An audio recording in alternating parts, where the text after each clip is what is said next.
Hello friends, आज हम SSC के combined graduate level exam tier 1 जिसका कि पेपर 6/12/2022 को हुआ था, उसके आज फर्स्ट शिफ्ट के इंग्लिश के सेट को सॉल्व करेंगे।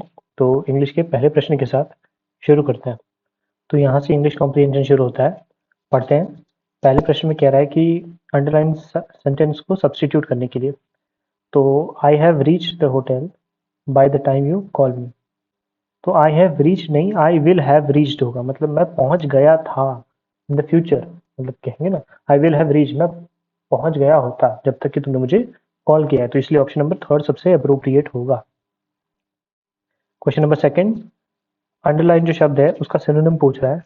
तो the promises made by the old minister was fulfilled. Old माने जो बूढ़ा हो गया हो, जिसकी उम्र हो गई हो, तो उसके लिए सबसे सही शब्द है एज्ड। एज मतलब जिसकी उम्र हो गई हो। Option number second. कंटेम्पररी माने साथ का, एक ही समय का। रिसेंट माने जो अभी अभी हुआ हो, हाल में कुछ हुआ हो। और वर्नल मतलब होता है यंग या fresh, energetic. Option number second हमारा इसका करेक्ट आंसर था। क्वेश्चन नंबर थर्ड, ऑपोजिट पूछ रहा है अंडरलाइन शब्द का कंसोलिडेटेड। पढ़ते हैं। He consolidated his position as the leader of the political party. मतलब पॉलिटिकल पार्टी का जो लीडर है उसके तौर पे उसने अपने आप अपनी पोजीशन कंसोलिडेट कर दी, मतलब अपना उम्मीदवार, अपने आप का उम्मीदवार मजबूत कर लिया। मतलब लोग उसे ही as the leader of that political party समझते हैं। कंसोलिडेट मतलब अपनी पोजीशन को कहीं पे स्ट्रांग कर लेना, किसी जगह पे अपना कब्जा जमा लेना, ऐसा कुछ मतलब होता है। इसका ऑपोजिट होगा वीकेंड, मतलब कमजोर हो जाना कहीं पे। Option number first. डिवाइस मतलब होता है टू मेक अप समथिंग, है ना, टू इन्वेंट समथिंग। मतलब कि कुछ आप डिवाइस करना, मतलब कुछ सोच लेना, कुछ विचार आपके दिमाग में आना, कोई प्लान बना लेना मन में, मन ही मन में। स्ट्रेंथेंड जो होगा वो कंसोलिडेटेड का सिनोनिम हो जाएगा, मतलब कि अपनी पोजीशन मजबूत करना। और फॉर्मुलेटेड मतलब टू प्लान समथिंग। तो ऑप्शन नंबर फर्स्ट हमारा इसका करेक्ट आंसर था। Question number four, jumbled sentence को हमें करेक्ट ऑर्डर में करना है। तो जब आप इसे रफली पढ़ेंगे तो आपको पता चलेगा कि शुरुआत डी से होना सबसे बेहतर है।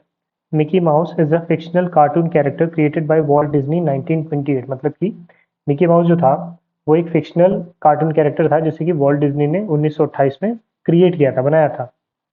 It is a very popular character and is the mascot for Walt Disney company. ये एक बहुत ही पॉपुलर फिगर है और ये एक मैस्कट है। मैस्कट मतलब कोई भी एनिमल या किसी चीज़ का एक सिंबल जो कि गुड लक के तौर पे यूज़ हो, उसको हम मैस्कट कहते हैं। जैसे आपने ओलंपिक गेम्स में मैस्कट का नाम सुना होगा, अलग अलग मैस्कट होते हैं, कोई जानवर के तौर पे ही रहता है अक्सर, उसे मैस्कट कहते हैं। तो ये वॉल्ट डिज्नी के लिए भी एक मैस्कट है। अगला, Mickey generally appears with his girlfriend Minnie Mouse and pet Pluto. Mickey जब भी अपीयर करता है तो उसके साथ उसकी गर्लफ्रेंड मिनी माउस भी रहती है और उसका पेट प्लूटो जो एक डॉग है वो भी रहता है। The animated movie on Mickey Mouse have been nominated for the Academy Award। तो जो ये एनिमेटेड मूवी है मिकी माउस, इसे नॉमिनेट किया गया था ऑस्कर अवार्ड या एकेडमी अवार्ड के लिए भी। ऑप्शन नंबर फर्स्ट हमारा सबसे अप्रोप्रिएट आंसर है। Question number five, spot the error आ गया। तो the prisoner was accuse for नहीं, अक्यूज के साथ देखिए हम प्रेपोजिशन ऑफ लगाते हैं। Accuse of stealing from his landlord. जो प्रिजनर था उसे, उसके ऊपर इल्ज़ाम लगाया गया था कि उसने अपने लैंडलॉर्ड के यहाँ से चीज़ें चुराई थी। तो अक्यूज्ड ऑफ होना चाहिए, ऑप्शन नंबर फर्स्ट में ही गलती है। क्वेश्चन नंबर सिक्स, आपको इडियम पूछ रहा है ये। इडियम का मतलब Latin and Greek. The lecture by the French professor seemed Latin and Greek to the young student. Latin and Greek मतलब जो समझ में ना आ पाए, इनकॉम्प्रिहेंसिबल हो, difficult to understand. Option number fourth होगा हमारा करेक्ट आंसर। इनकॉम्प्रिहेंसिबल मतलब कि डिफिकल्ट टू अंडरस्टैंड। इंटरेस्टिंग मतलब जो आपको इंटरेस्ट दे वैसी चीज़, जो आपको अच्छा लगे देखने में। लूसिड मतलब होता है इजी। और अनबायस्ड मतलब होता है जो किसी भी तरह का पक्षपात ना रखे, मतलब न्यूट्रल हो। जैसे कि क्रिकेट में अंपायर होता है, अनबायस्ड होता है, दोनों टीम की तरफ से ना होके सही की तरफ से होता है। तो ऑप्शन नंबर फोर्थ हमारा इसका करेक्ट आंसर था। Question number seven, fill in the blanks. We ensure that you will get a chauffeur with the right car for your day। You get a what chauffeur. Chauffeur मतलब होता है जो driver होते हैं car के, उन्हें हम चॉफर कहते हैं। तो चॉफर का क्या होता है, नोविस चॉफर अगर देंगे तो उनका डे अच्छे से जाएगा, वो कहीं ठोक दे उसमें पता चला। तो यूनिफॉर्म्ड सबसे अप्रोप्रिएट लग रहा है, यूनिफॉर्म, क्योंकि आपने देखा होगा जो ड्राइवर्स होते हैं उनके यूनिफॉर्म होता है, सेट यूनिफॉर्म होता है। तो इसलिए ऑप्शन नंबर सेकंड हमारा करेक्ट होगा, यूनिफॉर्म्ड चौफर। मतलब हम इंश्योर करेंगे कि आपको एक यूनिफॉर्म चौफर और एक सही गाड़ी मिले दिन के लिए, उस दिन के लिए। नोविस मतलब होता है न्यू टू समथिंग। डैबलर मतलब होता है, इसका मतलब भी इमेच्योर होता है। और राइशस, राइशस मतलब क्रिएटिंग राइट, मतलब कि दंगे फसाद, या आप कह सकते हैं वाइल्ड और violent, something which is out of control. ये राइशस जो शब्द है ये रायट शब्द से बनता है, जिसका मतलब होता है दंगा। ऑप्शन नंबर सेकंड हमारा करेक्ट आंसर है। अगला पूछ रहा है इनकरेक्टली स्पेल्ड वर्ड बताओ। तो देखेंगे आप इसमें कॉम्पैक्ट मतलब कि छोटा, कोई छोटा सा एरिया हो तो उसे हम कॉम्पैक्ट कहते हैं। कंपेल, देखिए ये गलत लिखा हुआ है, इसकी सही स्पेलिंग होती है COMPEL। कंपेल मतलब अपने तरफ आकर्षित करना, जैसे कि जो फ्लावर्स होते हैं वो कंपेल करते हैं बीज को उनकी तरफ। कंपेल मतलब अपनी तरफ आकर्षित करना। करेंटली मतलब अभी, वर्तमान में। और सैवेज मतलब होता है वेरी क्रूअल एंड वॉयलेंट। तो ऑप्शन नंबर सेकंड हमारा इनकरेक्टली स्पेल्ड स्पेलिंग थी। क्वेश्चन नंबर 9, शब्द कंसेंसस का मतलब पूछ रहा है, सिनोनिम। तो land owner and the tenant mutually came to an agreement. अब देखिए कंसेंसस और अग्रीमेंट दोनों का एक ही मतलब है, मतलब सहमति। For decisive acceptance of its clause. तो जो लैंड ओनर था और जो टेनेंट मतलब जो किराएदार था, उन दोनों ने म्यूचुअली अग्री किया एक डिसाइसिव एक्सेप्टेंस, कोई क्लॉज लिखा हुआ था जिसे दोनों पक्ष ने एक्सेप्ट कर लिया। वो डिसाइसिव एक्सेप्टेंस था, मतलब कि डिसीजन, जिसने कि निर्णायक एक्सेप्टेंस। तो इसलिए एग्रीमेंट जो होगा वो आपका करेक्ट स्पेलिंग हुआ। डिसाइसिव मतलब निर्णायक, एक्सेप्टेंस मतलब किसी को एक्सेप्ट कर लेना, अपनाना। म्यूचुअल मतलब दो लोगों के बीच में आपसी सहमति, मतलब म्यूचुअली दो लोग जो एक दूसरे को जानते हो। और एग्रीमेंट मतलब आपसी सहमति। ऑप्शन नंबर फोर्थ हमारा करेक्ट आंसर है। Question number 10, fill in the blanks आ गया। She rubbed her hand over her arms and then dash her purse headed inside the convenience store. तो देखिए, she rubbed her hand over her arms and then क्या किया होगा उन्होंने, dash her purse. Purse को क्या कर सकते हैं, पर्स को स्नैप, स्नैप मतलब झटके से कुछ तोड़ देना होता है, वो तो नहीं होगा, पर्स टूटेगा कहाँ से। स्लेइंग मतलब काट देना होता है, टू किल वायलेंटली। पिंचिंग मतलब चुभाना होता है। और ग्रैबिंग मतलब पकड़ना, जकड़ना, ग्रैब करेंगे ना पर्स को, तो इसीलिए ग्रैबिंग जो शब्द है वो सबसे अप्रोप्रिएट होगा। उन्होंने अपने हाथ को रब किया और उसके बाद उन्होंने अपने पर्स को ग्रैब किया और कन्वीनियंस स्टोर के अंदर चली गई कुछ चीजें परचेज करने के लिए। ऑप्शन नंबर फोर्थ हमारा करेक्ट आंसर है। बाकियों की भी मैं मीनिंग लिख देता हूँ। स्नैपिंग मतलब होता है to to break suddenly. Slaying का मतलब होता है टू किल वायलेंटली। और पिंचिंग मतलब तो ईजी है, किसी को चुभाना। Option number fourth. अब कह रहा है अप्रोप्रिएट इडियम की इटैलिसाइज वर्ड को आपको अप्रोप्रिएट इडियम उसके लिए चूज करना है। तो some people still feel that they have very little freedom to be innovative in their work. मतलब कुछ लोग अभी भी ऐसा फील करते हैं कि उनके पास बहुत ही कम आज़ादी है अपने काम के प्रति इनोवेटिव होने के लिए। तो उसके लिए एक शब्द, मतलब एक इडियम है, एल्बो रूम। एल्बो रूम का मतलब होता है टू हैव इनफ स्पेस या फ्रीडम। देखिए यहाँ वेरी लिटिल लिखा हुआ है ना, तो वेरी लिटिल फ्रीडम के लिए एल्बो रूम मतलब बहुत कम फ्रीडम दे पाना। एन ओल्ड लेडी मतलब कि someone who is a girlfriend, मतलब गर्लफ्रेंड को माई ओल्ड लेडी करके ऐसे लोग रेफर करते हैं। उसके बाद है an old head on a young shoulder, मतलब किसी की उम्र कम हो लेकिन उस पर तजुर्बा बहुत ज्यादा हो, या वो बिहेव ऐसा करता हो कि वो बहुत ही एक्सपीरियंसड है। और टू मेक अ पाइल मतलब होता है to make a lot of money, बहुत सारा पैसा कमा लेना। ऑप्शन नंबर फर्स्ट हमारा इसका सबसे अप्रोप्रिएट आंसर था। क्वेश्चन नंबर 12, अंडरलाइन शब्द को रिप्लेस करने को कह रहा है। Old people acquire experience through age. देखिए, आप एक्सपीरियंस को अक्वायर नहीं करते, एक्सपीरियंस को आप गेन करते हैं। You gain experience, you don't acquire experience. You acquire traits मतलब उस तरह की आदतें, लेकिन you don't acquire experience, you gain experience. तो ऑप्शन नंबर फोर्थ हमारा करेक्ट आंसर होगा। Question number 13, correct active form में कन्वर्ट करने को कह रहा है। AIDS will have been cured by the year 2017 by the scientist. By the scientist लिखा हुआ है, तो देखिए विल हैव बीन, यहाँ पे हमें विल हैव और बीन मिल रहा है, मतलब हमारे सेंटेंस में विल होना ही चाहिए। यहाँ देखिए नहीं है, यहाँ भी नहीं है। देखिए विल हैव बीन दिया हुआ है, यहाँ पे हैव है तो हैव और हैव कुछ ऐसा रहेगा हमारे एक्टिव वॉइस में। देखिए यहाँ पे विल क्योर लिखा हुआ है, इसलिए ये भी गलत हो जाएगा। तो सबसे अप्रोप्रिएट आंसर बनेगा फर्स्ट वाला। Scientist will have cured AIDS by the year 2017, मतलब कि साइंटिस्ट 2070 तक एड्स को कंप्लीटली सही कर देंगे। Option number first. Question number 14 active voice में कन्वर्ट करने को कह रहा है। Honest and polite people are admired by everyone. देखिए यहाँ पे हैज हैव हैड ऐसा कुछ नहीं है, तो आपके आंसर में नहीं होना चाहिए। देखिए यहाँ दिया हुआ है, ये गलत हो जाएगा। यहाँ पे विल वाला पार्ट भी फ्यूचर का नहीं है, यहाँ पे विल दिया हुआ है, ये भी गलत हो जाएगा। बचे दो। एक देखिए यहाँ पे शब्द है एडमायर्ड, तो एडमायर्ड का क्या हो जाएगा, एडमायर्स, है ना, क्योंकि आप एक्टिव फॉर्म में कन्वर्ट कर रहे हैं। तो इसीलिए देखिए यहाँ पे एडमायर्ड लिखा हुआ है, एवरीवन एडमायर्ड नहीं, एवरीवन एडमायर्स होता है। तो इसीलिए ऑप्शन नंबर लास्ट आपका करेक्ट होगा, everyone admires honest and polite people. मतलब ऑनेस्ट और पोलाइट पीपल को सब लोग एडमायर करते हैं, सब लोग उनकी इज्जत करते हैं। Option number fourth. Question 15 incorrectly spelled word पूछ रहा है। तो देखिए ये जो शब्द है ये गलत लिखा हुआ है। एसिडुअस मतलब होता है इंडस्ट्रियस, मतलब जो सब बहुत ज़्यादा हार्ड वर्किंग हो। स्पेलिंग होती है ASSIDUOUS, असिडुअस मतलब इंडस्ट्रियस या कहें हार्ड वर्किंग। डिसअप्रूवल मतलब किसी का अप्रूवल ना मिलना, मतलब किसी की अनुमति ना मिलना। डेवस्टेशन मतलब चीज़ों को ध्वस्त कर देना, तोड़ फोड़ देना, है ना, डिस्ट्रक्शन कर देना, सर्वनाश कर देना। और कंजॉइंड मतलब होता है brought together so as to meet, touch, overlap और राइट यूनाइट, मतलब दो लोगों को एक साथ मिला देना जिससे कि वो लोग मतलब बहुत करीब आ जाए, यूनाइट हो जाए, एक यूनिट बन जाए, है ना। ऑप्शन नंबर फर्स्ट हमारा करेक्ट आंसर है। अगले में कह रहा है अप्रोप्रिएट, आपको अंडरलाइन शब्द के लिए appropriate adverb of frequency use करना है। तो he did not admit that his team played badly. Did not admit की जगह यहाँ पे देखिए नेवर एडमिटेड जो होगा वो सबसे बेहतरीन एडवर्ब ऑफ फ्रीक्वेंसी होगा। कभी नहीं एडमिट किया, that he never admitted that his team played badly. Option number first.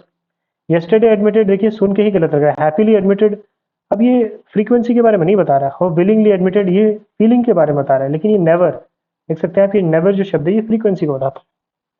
तो इसलिए ऑप्शन नंबर फर्स्ट हमारा करेक्ट आंसर है। क्वेश्चन 17 सेंटेंस को डायरेक्ट फॉर्म में कन्वर्ट करना है।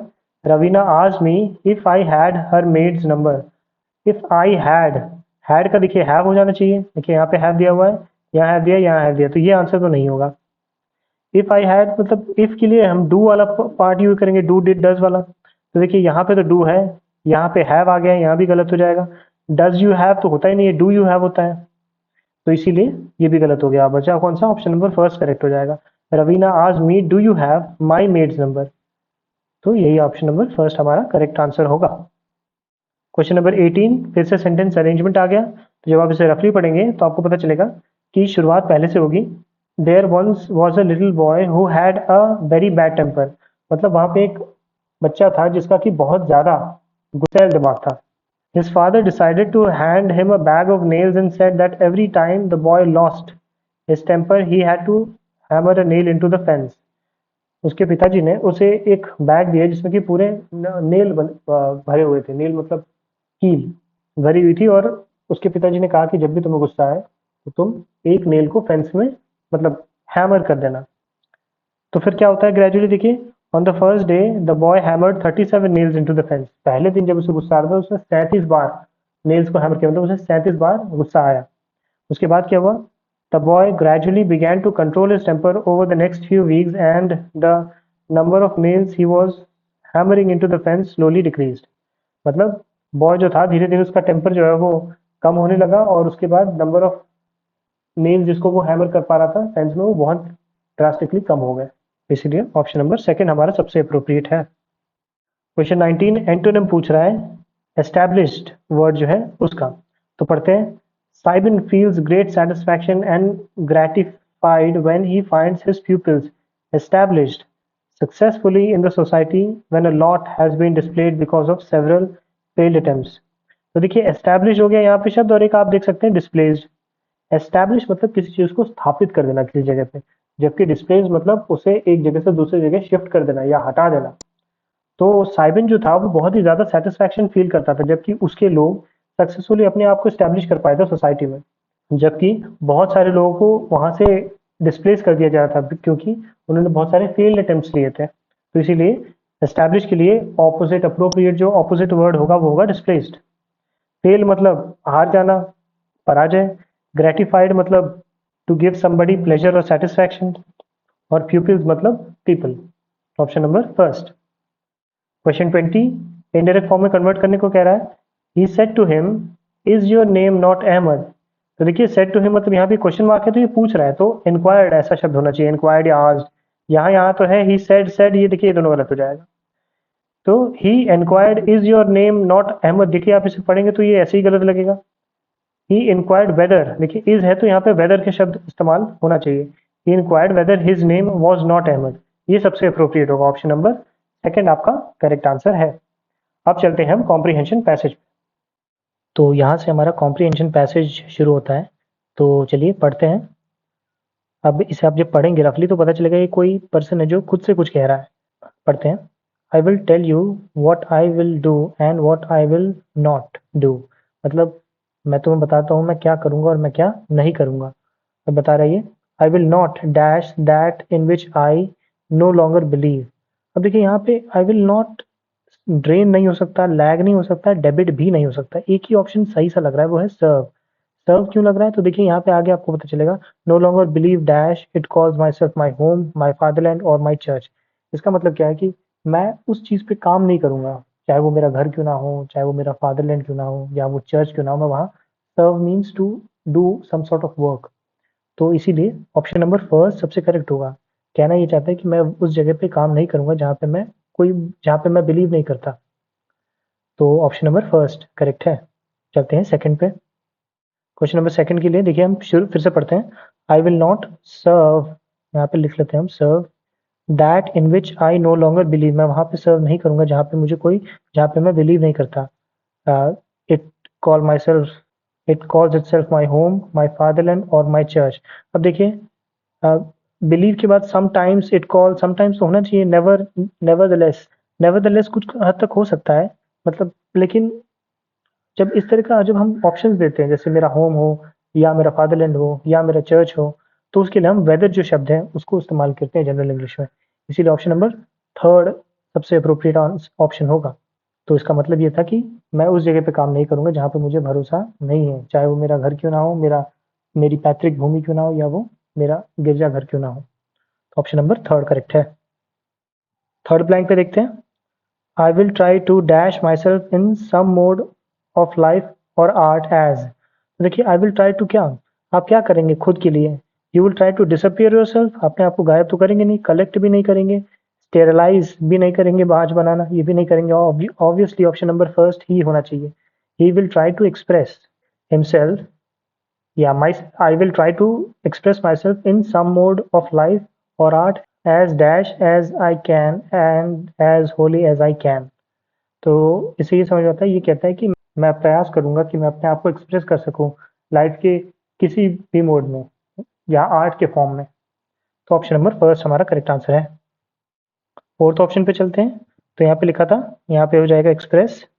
आई will try to express myself in some mode of life और art as dash as I can and as wholly as I can. तो as morbidly, morbidly मतलब होता है मतलब कुछ डिस्टर्बिंग सा हो या मतलब कुछ सैड सा हो, मतलब आप सैड फॉर्म में अपने आप को क्यों एक्सप्रेस करेंगे, तो ये नहीं होना चाहिए। ब्लीकली भी ऐसा ही कुछ शब्द है, नॉट एनकरेजिंग। मॉर्बिडली का अनयूजुअल या सैडनिंग। प्लीथली का मतलब होता है इन अ लैकोनिक वे। टर्स या पिथी एक शब्द है, इसका मतलब होता है कम शब्दों में बोलना है, ब्रीफली कुछ कहना। सबसे अप्रोप्रिएट आंसर होगा आपका फ्रीली, ऑप्शन नंबर फोर्थ। और आज की वीडियो का लास्ट क्वेश्चन है, तो यहाँ पे हो गया फ्रीली। तो and I can and as wholly as I can using for my defence the only arms I dash myself to use silence exile and cunning. I dash myself, I caution myself, effeminate या behave, कुछ भी नहीं होगा। आई allow my self होगा, खुद को अनुमति देता है कि वो साइलेंस को, एक्साइल को और कनिंगनेस को ही आर्म्स के तौर पे इस्तेमाल करेगा, मतलब अपने डिफेंस में, अपने बचाव में इन सारी चीज़ों का ही प्रयोग करेगा अब से। तो इसीलिए ऑप्शन नंबर सेकंड सबसे करेक्ट है। बिहेव मतलब मैनर्स होता है, कॉशन मतलब ध्यानपूर्वक कुछ करना, और एफेमिनेट मतलब someone who is more like a women, मतलब कोई ऐसा जिसके कुछ बर्ताव कुछ वुमेन जैसा हो, मतलब वुमेन के कुछ गुण हो जिनमें, उसे हम एफेमिनेट कहते हैं। तो ऑप्शन नंबर सेकंड हमारा करेक्ट आंसर था। तो उम्मीद करता हूँ मैं ये वीडियो आपके लिए हेल्पफुल रहा होगा। आप में से कुछ सब्सक्राइबर्स ने कहा था कि मैं जो करेक्ट आंसर उसे हाइड कर दूं, बट समस्या ये है कि मेरे पास अभी टीम की कमी है। खुद ही सब करना पड़ता है, इस वजह से खुद से इस ऑप्शंस को टाइप कर पाना थोड़ा-सा मुश्किल है, पर मैं फ्यूचर में ज़रूर प्रयास करूँगा। तो वीडियो अगर आपको पसंद आया तो आप इसे लाइक कर सकते हैं, अपने किसी मित्र के साथ शेयर कर सकते हैं और इस तरह के कंटेंट के साथ बने रहने के लिए आप हमारे चैनल को सब्सक्राइब कर सकते हैं। साथ ही साथ मैंने दूसरे भी वीडियोज़ बना रखे हैं एसएससी सीजीएल 2022 के, उन सारे वीडियोज़ को भी आप डिस्क्रिप्शन बॉक्स में जाके चेकआउट कर सकते हैं। वीडियो के साथ अंत तक बने रहने के लिए बहुत-बहुत धन्यवाद।